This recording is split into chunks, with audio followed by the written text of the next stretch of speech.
The purpose of this training is to provide registrars language to assist with collecting insurance copays at the time of service and outstanding balances on accounts. The next couple of slides will provide examples for you as the PSC or financial counselor to follow prior to day of service. When a new patient with insurance makes an appointment, the person making the appointment should say, "The payment is due at time of service, unless you bring your current insurance card, in which case only the copayment and deductible amount will be due." When working with a new patient without insurance, remind the patient that payment in full is due at time of service. If the patient with a previous balance makes an appointment, the PSC or financial counselor should say, "Both your payment or copay for this visit and your prior balance of $75 will be due at the time of service." When informing the patient of their expected financial responsibility ahead of time, the financial counselor should say, "Mr. Brown, I contacted your insurance company, and according to your insurance, the procedure the doctor has ordered for you is a benefit under your plan. I also want to let you know that according to your insurance, you have a copay of 30% after deductible. I calculated what you would have to pay. You are responsible for approximately $120. We do require payment on the day of service. We accept MasterCard, Visa, check, or cash. Do you have any questions?" On the day of service at registration or checkout, persuade the patient to pay any past due balances in addition to today's fees. "Mr. Perez, the charge for today was $10 due to your copay responsibility according to your insurance.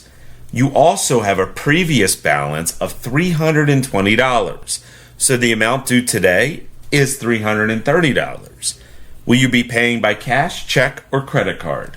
If the patient cannot pay in full on the day of service, obtain a date the patient will return to pay for today's visit. Check your policy on how much time can be given. It is important to develop urgency. Explain that the health center needs to be paid so it can continue to provide care. Another example. "Mr. Jones, if you're not able to pay today, when will you come back within the next week to take care of this payment? Your payment is very important to us to help us keep our services going." Or you could say, "Mr. Jones, what day of next week should I schedule a call from our billers to obtain your payment over the phone?" If the patient says, "I've never had to pay at the time of service before, can't you bill me later?" the response could be, "Many patients like taking care of their balances up front so they don't have to worry about it later. That's why we're giving you the opportunity to pay now. Would you like to pay by cash, check, or credit card?" If the patient says, "I didn't bring my checkbook," the PSC or financial counselor can say, "Payment is due at the time of service. We accept cash, check, or credit card." If the patient says, "My ex-husband pays for all medical bills," the PSC or financial counselor could say, "No problem. I'll give you receipts showing you've paid, and you could send it to your ex-husband so he can repay you."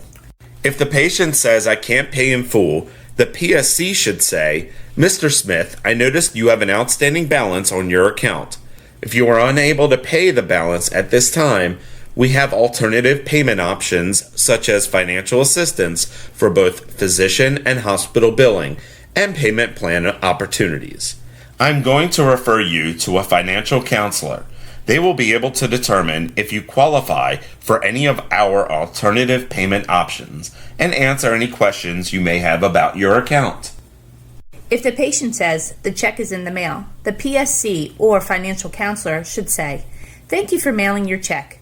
What day did you mail it and for what amount? I want to put a note in your account so there is not any confusion about your outstanding balance."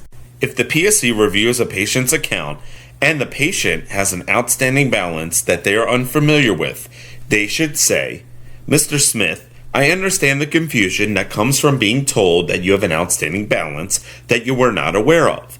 To better clarify what the outstanding balance is from, I'm going to refer you to one of our financial counselors. They will be able to answer any questions you have about your account, help with billing issues, and answer any general insurance questions you may have."